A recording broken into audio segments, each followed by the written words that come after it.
Welcome to lesson 2.1. This lesson is one of 4 graphing lessons in this entire class. We really don't do a whole lot with graphing, and 2 of those 4 lessons are going to be 2.1 and 2.2. So if you don't like graphing, hang in there. There's not too much, and hopefully all of today's explanations will make sense. So we're going to be graphing sine waves today, or sinusoids. So we're going to start off with the sine function. Let's start by thinking of our unit circle and thinking of some key points for the sine values of that unit circle.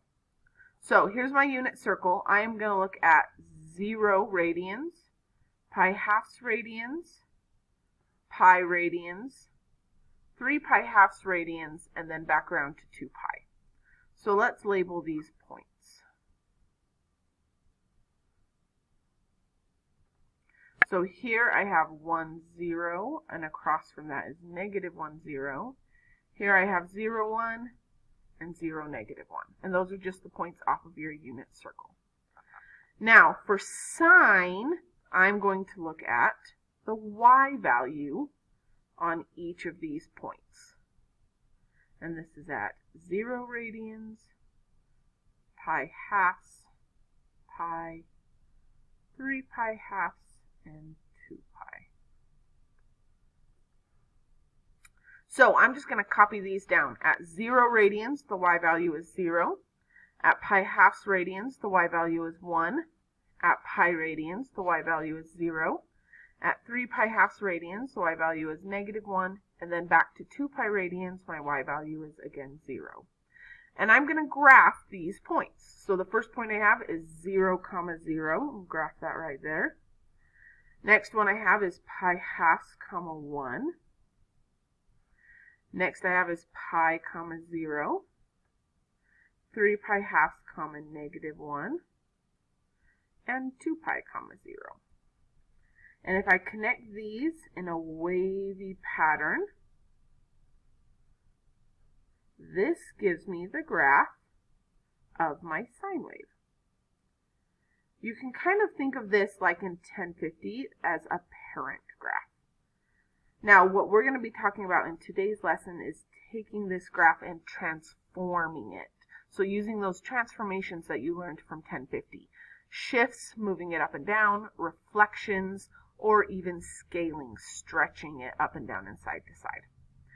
But this is the basic sine wave, the parent function, meaning no transformations have been done to it yet. Now, you do need to memorize the shape of this wave. So something that I've used is, it's a sine wave, and it looks like an S on its side.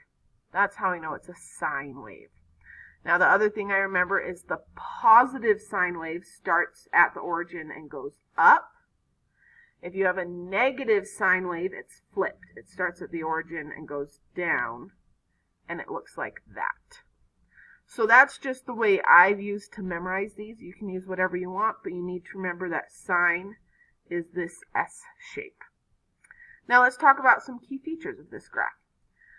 One thing to know about a sine wave is it's called periodic, meaning that this S shape that we just talked about will repeat itself over and over and over and over again. And we know that because on this unit circle, I can keep going around the unit circle over and over and over again, and I would keep getting the same y values on the circle. So we're going to actually add this and this to our graph to show that we're going to repeat this S shape over and over and over and over again. That's a true sine wave. And then same in the other direction, over and over and over again. So sine waves never end. They keep going side to side. Now, like I said, we call that periodic. So one thing we typically talk about with a sine wave is we talk about what is the period of the sine wave, meaning how long is one wave. So we know that this wave repeats itself over and over and over, but if I just look at the length of one wave, I see the period or length of one wave is 2 pi. So that is the length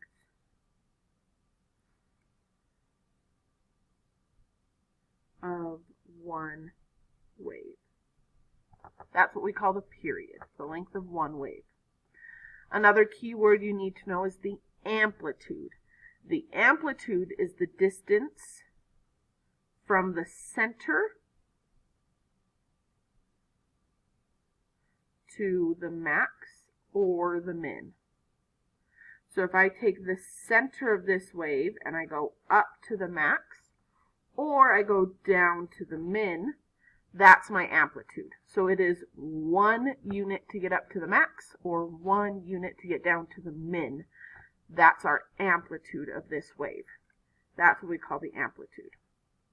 Now, some review. The domain, since this wave goes on forever and ever and ever and ever and always repeats, domain is negative infinity to infinity. And my range, my y values that are included on this wave, notice that this wave just oscillates back and forth between -1 and +1 in the y values. So my range is -1 to +1. We use brackets because those numbers are included in the graph. So that is a basic introduction to the sine wave. We got our points, we graphed them, and then we listed some key features about this graph. Now what I would like you to do is do the exact same thing, but now for the cosine wave. So back to this unit circle, you're now going to use these orange x values, copy those into this table, graph them, and then list these key features for that cosine wave. So try that on your own and then come back to check your work and see how you did.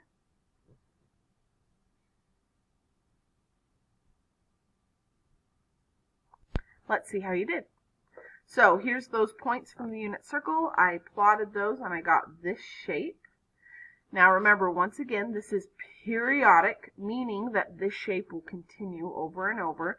So I got this, and then it'll go again, and it'll go again, and it'll go again, and it'll go again, forever and ever and ever and ever. So the length of one period or one wave of this is 2 pi. Amplitude still goes up to 1 and down to -1, so distance from center to the max or min is 1.